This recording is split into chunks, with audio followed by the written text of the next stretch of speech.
Solo el Evangelio, solo la buena noticia de Jesús tiene poder para salvar al pecador. No me avergüenzo del Evangelio. ¿Qué tal, hermanos? Hoy comenzamos una nueva serie de la Carta a los Romanos. Soy Javier Carrá y esto es Veamos a Jesús, un capítulo diario de la Escritura, viendo al número 1, nuestro Señor Jesucristo. Hoy nos toca Romanos capítulo 1. Quiero lanzarle el reto que durante todo este mes vayamos leyendo un capítulo diario de Romanos justo con la fecha. Es decir, mañana 2 de febrero toca Romanos 2, el lunes 3 toca Romanos 3 y así sucesivamente hasta que con la ayuda de Dios vamos a cubrir toda la carta a los romanos, siempre enfocados en Cristo. Lo especial de estos videos es que tienen un enfoque cristocéntrico y también práctico. Creemos que toda la Escritura nos habla de Jesús, Antiguo y Nuevo Testamento. Así dijo Jesús, las Escrituras dan testimonio de mí. Y le dijo a los fariseos, vosotros no queréis venir a mí para que tengáis vida. Hay personas que utilizan la Biblia, el Antiguo Testamento, creyendo que solo son reglas y normas que seguir, pero toda la Escritura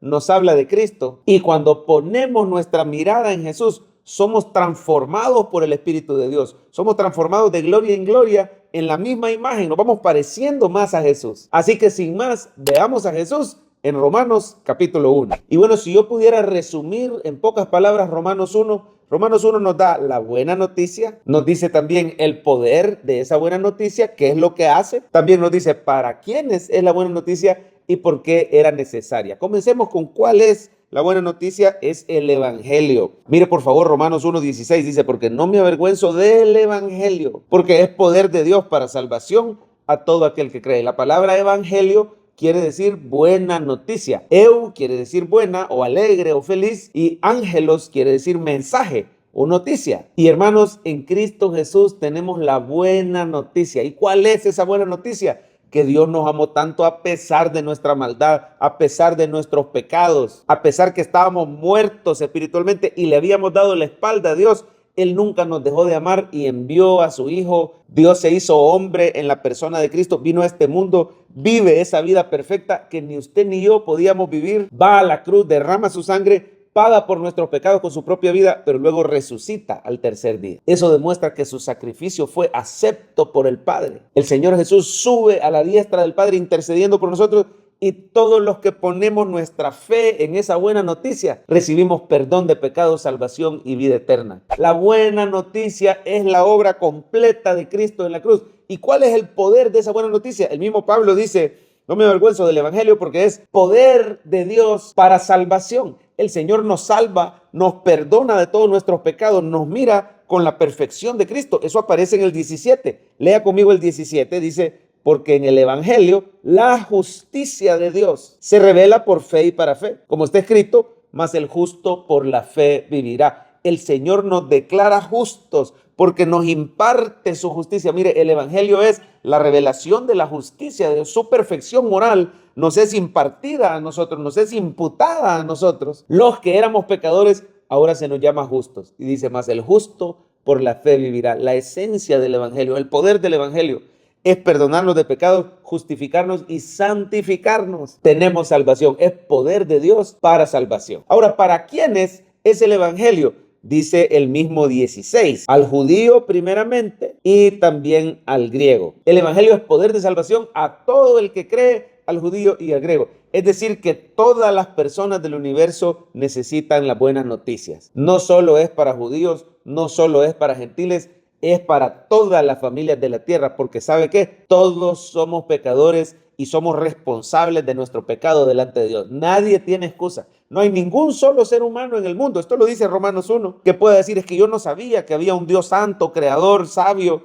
Yo no sabía que yo era pecador porque a mí no me dieron la ley. No, hermanos, si solo con la creación, dice la Biblia, los cielos cuentan su gloria, el firmamento anuncia la obra de sus manos, solo con ver la naturaleza, la perfección del diseño del cuerpo humano, del espacio, de los planetas. Mira por favor Romanos 1:18, porque la ira de Dios se revela desde el cielo contra toda impiedad e injusticia de los hombres, que detiene con injusticia la verdad, porque lo que de Dios se conoce les es manifiesto. Mire, nadie tiene excusa. Pues Dios se los manifestó. Porque las cosas invisibles de Él, su eterno poder y deidad, se hacen claramente visibles desde la creación del mundo, siendo entendidas por medio de las cosas hechas. De modo que no tienen excusa. Nadie tiene excusa. Judíos y gentiles, Todos tenemos una revelación general de Dios a través de la creación y por eso somos responsables delante de Dios de nuestro pecado. Mire cuál es el problema. El ser humano le dio la espalda a Dios. Por eso era necesario el evangelio. ¿Por qué son necesarias las buenas noticias? Porque estamos separados de Dios,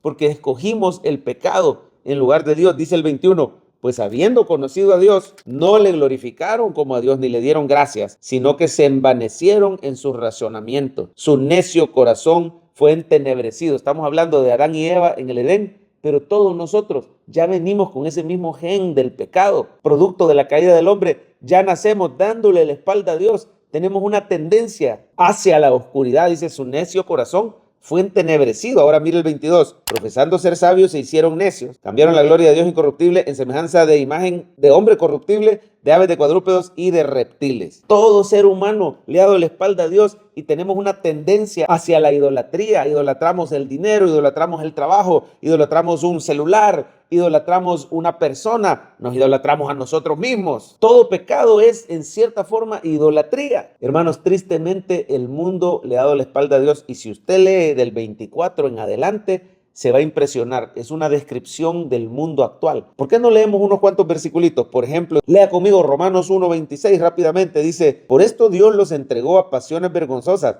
pues aún sus mujeres cambiaron el uso natural por el que es contra naturaleza. Mire esto del lesbianismo, el homosexualismo, esto no es algo nuevo.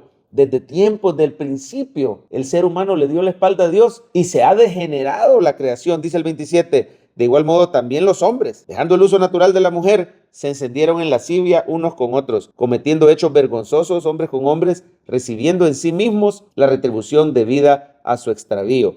Y dice que el Señor les entregó entonces a una mente reprobada, los soltó en la dureza de sus corazones. El mundo que vemos hoy, lleno de violencia, lleno de homicidio, lleno de adicción, lleno de depresión, lleno de corrupción, lleno de maldad, de guerras, enfermedades, escasez. Todo lo que vemos hoy se menciona aquí en Romanos 1 porque el ser humano le ha dado la espalda a Dios. Pero mire, recuerde, en medio de tantas malas noticias, el evangelio de Cristo es la buena noticia que tiene poder de Dios para salvación a todo ser humano. Bueno, aterrizando ya, entonces, ¿cómo aplicamos Romanos 1? Número 1, no te avergüences. Dice el apóstol Pablo, no me avergüenzo del evangelio. Él iba a ir a Roma a anunciarles el evangelio. Y así usted y yo no nos tenemos que avergonzar. Al mundo no le gusta oír las buenas noticias de Jesús porque no le gusta reconocer su maldad, su pecado. Muchas personas rechazan, se burlan, no creen. Pero usted no se avergüence, continúe compartiendo estos videos diarios, son misioneros digitales que alcanzan a donde está la necesidad. Continúe invitando a sus seres queridos, vecinos, familiares, compañeros de trabajo al culto, a la iglesia. Deje que el Espíritu Santo haga la obra. Cuando oigan el evangelio, el Señor tocará los corazones, porque solo el evangelio es poder de Dios para salvación. Cuando alguien le comparta una prueba, una necesidad, una enfermedad, hábleles de Jesús, testifíqueles de lo que Cristo ha hecho en su vida. Atrévase a imponer manos, a orar. Solo en Jesús hay poder para salvación. Número 2, vive por fe. Dice el apóstol Pablo, mas el justo por la fe vivirá. El evangelio no solo es que yo creí al principio cuando me convertí y luego me olvido. Seguimos necesitando el evangelio. Los romanos ya eran cristianos y Pablo les dice, estoy pronto a llegar y anunciarles el evangelio. Tú y yo tenemos que recordar todos los días, sigo siendo justo por la fe en Jesucristo. Él me está santificando, tengo su salvación. ¿Sabe usted que la palabra salvación que se menciona ahí en el 1:16, poder de Dios para salvación, no solo es el perdón de pecados, es la palabra sozo, que significa que en Él tengo sabiduría para mis problemas, en Él tengo sanidad en mis enfermedades, en Él tengo provisión en mis necesidades, en Él tengo protección en el peligro, en Él tengo victoria contra el pecado. Quizá usted y yo estamos rodeados de un mundo como el que menciona Romanos 1:18, quizá incluso los creyentes podemos llegar a ser tentados con muchas de estas cosas o nos vemos afectados. Recuerde que en Cristo tenemos poder de Dios para salvación. Siga dependiendo de Cristo todos los días. Vivir por fe es vivir creyendo, el Señor está conmigo, Él está haciendo la obra, no me dejará ni me desamparará. Es perseverar en nuestra comunión con Él, es perseverar creyendo en sus promesas y en su palabra, seguirnos congregando, seguirnos alimentando. No me avergüenzo del evangelio porque Cristo Jesús es poder de Dios para salvación.